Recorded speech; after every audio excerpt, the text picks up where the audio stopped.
How's everyone doing? I thought I had myself muted for a second. Good to see you here. Max is cracking up right there. How is everyone doing? Did everyone have a good fall break? My gosh, feels like fall break was yesterday. We started watching Squid Game. No spoilers, no spoilers. Statistical maybe was throwing little spoilers here and there. Like I mentioned that, and everyone's like, "Oh my God, Squid Game! Go watch Squid Game." Matthew, what's up? Good to see you here. Good to see you, Kenneth. If you haven't watched Squid Game, go check it out. It's crashing the internet, especially in South Korea. Crashing the internet there. Everyone's checking it out. Great, great show. Splendid, splendid. We literally in one day watched like 5 or 6 episodes of it. So go check it out. I started it yesterday. Probably addicted. Probably on that Squid Game addiction right there. Check it out. No spoilers in the chat. No spoilers. It's definitely all the rage. It's the new Tiger King without the tiger and without the king of this year. Tiger King was last year. Psh, Tiger King, that's so 2020. Carol Baskin, who? Carol Baskin's husband. No one talks about him anymore. Where is Cole and why did he... Oh, no. I got wrecked in fantasy, didn't I? Let me go check this. I didn't look because I was losing so badly. I don't remember. I got to look at this. But everyone, hope you're having a great day right here. I did win my family league. I beat my brother by a lot of points. But in our, no way. Was it really Trogdor Jr.? Trogdor Jr. lost by 5 points, did he? Oh, no, Trogdor Jr. lost by a lot. I lost by 31 points. That was horrible. This week, I'm supposed to get more points, but man, my team flopped this week. That's what happens. Cole needs to write my column for me now. Oh, there you go. There you go. Good stuff. Puppet Shark, what do you think about that? He agrees with you. He agrees with you right there. Good. Love all the jokes. Love everything. Let me say this. I want to start off with some positivity right here, throwing another 100 points. So I want to say this. Tidy Brian. Oh my God, I even forgot about these things.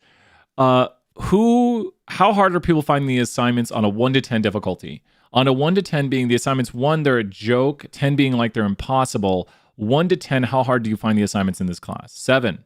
A little tricky, right?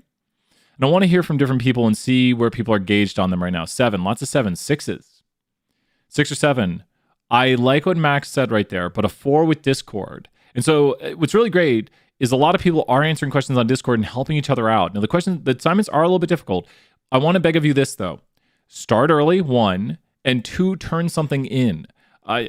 Probably the people here, not hard, but it does take a minute. Exactly. They're not the easiest. They're not the hardest. You're going to get stuck on some stuff, but then move on to the next question if you get stuck.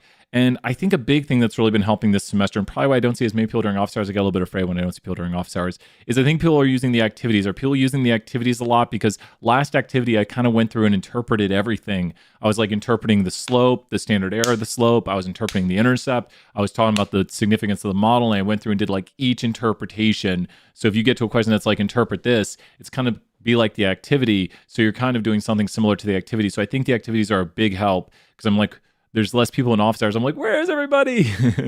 So I'm like, that's what I wonder about. The activities helped out. That's good. That's what I want, is I want there to be the help out there. So I think we're seeing a lot of Discord help and we're seeing a lot of activity help. And if you are turning in activities, definitely, awesome, Veda. Great job, Veda. Some 50 points right there. So the biggest thing though, and this is where people start to fall off the train, and I get worried. Our class is doing pretty good. If I've sent you an email, don't worry. I'm not mad or anything. I want to keep everyone on the train right here to where you keep making good grades. And who thinks the assignments have maybe gotten a little bit easier? Like if you think back to the first, not the very first one, but like the first and second assignment with coding and everything, have they gotten a little bit easier? Like, are you starting to feel like, okay, it's a little bit easier. I get into the assignment. I understand more what I'm doing. It makes more sense as I'm looking at the code. Coding side is a lot easier. Yeah. And here's the thing. I think it just keeps getting easier and easier. I'm in an argument about whether or not it's fair to say typically when the only exception is like 1 in 10 billion, because I think that typically gives a connotation that it's just a majority. I'd say so. Like this typically happens. Then that'd be atypical, not typical for something to be 1 in a billion. So I'm agreeing with you there, Parker. Do you agree with Parker? Parker, you can bring this in and say, well, I asked a bunch of business analytics students and exactly. And so it's getting easier. So do you agree with Parker right there? Is for Parker. And thank you. Parker has been a huge help on the Discord. Parker, you can help as much as you want or as little as you want, but Parker's been a huge help getting to many questions before I even get to them. I'll be answering emails. I'll go grab some dinner. I'll come back and Parker will have just been like massively helping people. 100 points to Parker out there. Parker, everyone's in 100% agreement right now until someone's like, oh, someone said nope. Be like, everyone but maybe one person agreed with me. So Parker, you can bring that ammunition to that argument right there and say, no, that's typical is going to be kind of the majority of things. Like this typically happens. Be like, you don't typically win the lottery. That's an atypical, like not a typical occurrence right there to win the lottery. We are going to hop back into the notes here in a second. And thank you everyone for all the positivity, just hanging out. We didn't have class. It's such a 201 said they didn't have my class, but they have class Monday, Wednesday. We didn't have class on Thursday. And we are going to hop into finishing off the simple linear regression notes, talking a little bit more about confidence intervals right here. Going to get the notes downloaded. I'm not looking at the screen. I can't see the comments. Here we go. Pulling up the notes. Opens with Microsoft Edge. And let's start getting into the notes. I got the hiccups. Park can say that people typically agree with him on this. Yeah, or they'd be like, no, the 4% that disagreed with you, that's what typically happens. Yeah, typically, I would say majority, or I would think typically is synonymous with expected. This is a typical occurrence, an expected occurrence that's synonymous. So winning the lottery is not an expected occurrence. Like I don't expect to win the lottery if I buy a ticket because it's not typical to win the lottery. So yeah, that's atypical. So the atypical exists for a reason, to say things that don't normally occur. We'll do a little bit of review to start here and then we'll hop into the new topics. Here, let's hop in, start some topics off for BAS 320. I think the slides are up. Let's go check it out. Parker. You got the agreements right there, Parker. I was doing some notes during office hours. I was like, why am I 201 slides up? Okay, so when we talk about statistical significance, quick review right here. When we talk about statistical significance, you only focus in on the what. Anytime you hear statistical, you're just going to think of what instantaneously. Easiest type of question to be like, if I say statistical, you say p-value. Kevin, you got it right there. I say statistical, you say p-value, and that is statistical significance. My pen looks to be going slow today. That's weird. Turn down my volumes a bit. Big explosion of the points on the screen. Now, when I say practical significance of a regression, this is where the rules change. When I say practical significance of a regression, this is where the rules change and where people make mistakes. The practical significance of a regression is a bit different. Good to see you here, Alyssa. And so the practical significance of the regression can be measured by two things. What two things can be looked at for the practical significance of a regression? Please slow me down if I go too quickly. This is a bit of a review on things we should know. When I say practical, Megan, just getting those points for everyone, the R squared, which is the percent of variation. I don't know why my pen's a little bit slow. It's weird. The R squared, which is the percent of variation in Y, understood by the percent of variation in X, or how much knowing X gets us to understanding Y. It's good to have a high R squared. It means you understand Y more. And then the RMSE, which stands for the what? What is the RMSE? I didn't leave enough room to write the E. So RMSE for another 50 points stands for the what, which is also known as the residual. It's also known as the residual standard error. The root mean squared error. Great job, Wilton, right there. And I always like to point out when you do root mean squared error, if you're trying to memorize, that's squared. Here, write squared, and this is error. The errors are the residuals, but what cancels out in this is the squaring and the rooting. And you'd say, well, why don't we just do that to start? You have to square them to make the residuals positive numbers. So that cancels, and you're left with the mean error. But if you just did mean error, it'd be 0. So this is the typical miss the model makes. We square root it to take it out of squared units. You could do mean squared error, but this is the mean error, and error being residual. So the typical size of the residual. Just good understanding theoretically what is going on right here when we talk about the RMSE, which is also known as the residual standard error, or uncertainty in residuals. When you hear standard error, always think uncertainty in whatever we're talking about. So this is uncertainty in the residuals. A big residual standard error will mean your residuals are typically further away from the line. So a big residual standard error would look like this, and a small residual standard error would look like this. Because this model over here on the right has a smaller what for the residuals, or just think has a smaller this. Model 2 has a smaller residual standard error because the residual standard error is how far they are typically away. So model 2 has a smaller residual standard error because it has a smaller what? And that's what it looks like visually, the residual standard error. It's like, how far are these points generally away from the line? Smaller residual standard error is tighter to the line, which is a good thing, which is going to help out our R squared. Smaller root mean square error, smaller typical miss the model makes, all this stuff right here. And it will help the p-value, but remember, that's going to only be statistical. If you look at the more complicated one right here, it is the practical significance. Does that make sense? So it will help correlation too and other values, but the more complicated topic in all of this is the practical significance idea. And if you're looking for strong interpretation of these, definitely review the last activity where we did the interpretations at the end and we go into much more detail, and it is in the slides too. So when we do this right here, we do not want to achieve the what model when we make our regression model. What model do we not want to achieve? Great job, Parker. Walker right there, Walker Page. What model do we not want to achieve? 3 points right there. What model do we not want to see? The naive. The naive is the flat line model. So the naive model is a slope of 0, which means our x variable really has no relationship to y. We do not want to see the naive model. It's like no knowledge. You're naive of the world. You have no knowledge. The x is helping out in no way right here. That's not what we want to see. So we can look at, does our model help out or does it not help out? And we can look at random chance models. These are just examples and things we've done. So what you'll notice right here is that by random chance, the line could go up or down. This is a review, remember, but please slow me down if you have a question. What we want to look at is the sums of squared error from the naive, and then we are calculating the what, key terms for the test, the what between these. What are we calculating from the original error to what our model makes? We're looking at the what between these two models. Our word right here. We're looking at the what between these two models. Like this is the error in our model. This is like our model error, sums of squared error of the residual for the model. This is the sums of squared error of the naive. And we want there to be a reduction in the SSE. Because we'd love it if this one over here was 0. That would mean our model's perfect. So we're trying to reduce the error by making a model, and we're looking at the variation that exists to begin with. And the original variation that exists in the data is from the mean of y, which comes from the what model. The original, this is all theory right here. The original variation that exists is the variation from the what model, which is from the mean of y, because that's just the variation in the data. That's what this is right here. This is the variation in the data.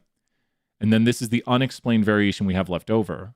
So the original variation in the data comes from it's a repeat question again. The original variation in the data comes from the what. We calculate how much error there is from the what. This is all the error. Threw the points out already. This is all the error from the what right here. Oh, I need to go. I'm on top chat. Dang it. I wish I didn't do that. This is all the error right here from the mean of y, which is the naive model. This is the mean of, so this is the mean of y right here, because that's just the mean of y. It's a no x model.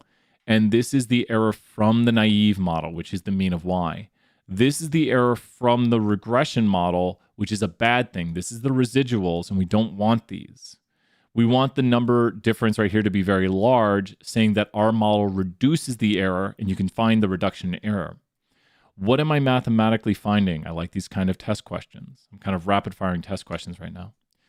What is Brian mathematically finding right here by taking the original error and subtracting off the error that exists now? I've just found the what here. These are all just repeat questions. I took the original error and then I found out how much error still exists. I've just calculated the what right here. It's just repeat questions. I took the original error and I saw how much error is still left over. I found the reduction. So that's the reduction in the error. And now I'm dividing by how much error there was to see what percent we reduced it by. And that's the amount of variation we explained. So the reduction right here is how much, which you saw the reduction originally was 1090, and then we're dividing by the total variation. This is now the R squared. So this model on the right explains 86.23% of the original variation. If you look, there's not that much leftover error. We've explained 86.23% of it. Decent calculations to know. When is the reduction in sums of squares statistically significant? By random chance, you would expect reductions closer to what? What kind of reductions would you expect by random chance? Ones that are closer to what? Just by random chance, you'd expect the reductions in SSE to be close to 0. Veda, amazing answers. So we're going to fit a bunch of random chance models right here. That's what we're doing. And then we're seeing by random chance, what reductions do we get? These are all just theories that we've already done right here. And then we look at it and we see R reduction. It's good to do a review and make sure we're on track right here because we haven't had class in a while. This is our result. Remember drawing the side last time. What am I highlighting here in yellow? What is this right here? And these are random results, which are close to 0. Random permutations. Random permutations. And that part in yellow is the what? It's results that are as extreme or more extreme than our results occurring by random chance. So that would make this the what if those are the results as extreme or more extreme by random chance. Random permutations of those. Exactly. So this, and it's the amount of random permutations that were as extreme or more extreme than ours. So the ones that are, well, and so they're all random. You are correct, Max, right there. Yellow is the p-value. Boom, yeah. Because it's the percent of permutations that are as extreme or more extreme than ours occurring by random chance variation, given that there is no association. I'll slow that down. It is the amount of permutations, you can see right here, it's a permutation, that was as extreme or more extreme than ours, and permutations are by random chance. So our result is statistically because it occurred, it's unlikely to have occurred by random chance. So our result is statistically significant. Great job right there, Daniel. Our result would be statistically significant because it was unlikely to occur by random chance. The probability we estimate for this is about a 2% probability of achieving a result as extreme or more extreme than our result by random chance. Who feels like, with as much as we've talked about p-values make more sense now?